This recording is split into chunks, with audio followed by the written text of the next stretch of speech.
Welcome back. We're here with plant and garden expert Craig Hignight answering all of your plant and garden questions. So let's jump straight back into it.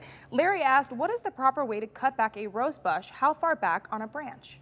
Okay, when the flowers fade on the rose, you go down the stem, and usually there's going to be a couple of 3 leafleted leaves, and then you're going to come to leafless with 5 sections. I always go to at least the second leaf that has 5 sections to it and cut it off there. You're pruning into a little heavier wood that's going to give you a little more vigorous growth when it finally regrows. Okay, Deborah, why would my hydrangea be dropping leaves? It was planted last fall. A lot of plants are super stressed with all this heat and lack of rain, and could be that it's just trying to protect itself. The plant knows how many leaves it can support. Make sure, take a good look at it, make sure that you're not seeing any insects or disease on the leaves. It might be necessary to do a treatment of some kind. Robert asked, I have daffodils, tulips, and iris to dig up and move. When is the best time for all of these? Well, the iris, you're right on track, because right around the 4th of July is when we want to lift, clean up, and replant the iris bed. The tulips and daffodils, they can, I'd take the tulips up now, because they've probably started to go dormant, and you store them dry for the summer. The daffodils, you leave them for the summer, and they get dug and replanted about September 1st, when your tulips will go back in the ground.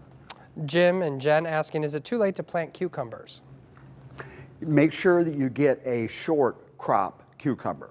Always look at the days to maturity. We still got, a couple of 3 good months of cropping left, but make sure that you get a crop that is going to mature before cold weather gets here. I'm a little scared to ask this one, Craig, but Jessica asked, what can I use to keep deer from eating my flowers? Well, I've had very good luck using a repellent. Last year I used Repel-Zol. This year I'm using hot pepper wax, and both of them have worked just fine. There again, remember, 4 sprays once a day for 4 days when you first put it on, then you just have to refresh after a rain. Mary asking, my hydrangea got broke with the storm this past weekend. Can I cut it back, and will it come back next year? Oh, sure. It'll probably come back this year. Cut just right at where the stems got broken. There are buds down around the crown that should start coming right back. Amber asked, my lavender bush blooms and is huge. When is the best time to separate it to plant part of it elsewhere in my yard?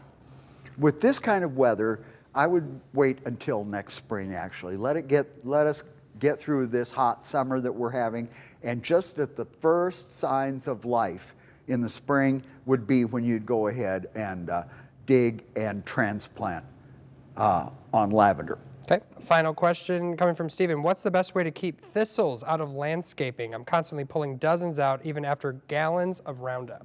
Oh, you're just propagating them. If you're pulling thistle, the roots that are left behind come right back. Look for the product Thistle Down. Thistle Down is specific for thistles. Read the whole label and use it according to the directions. All right, Craig, thank you so much. Thank you. And we will be right back.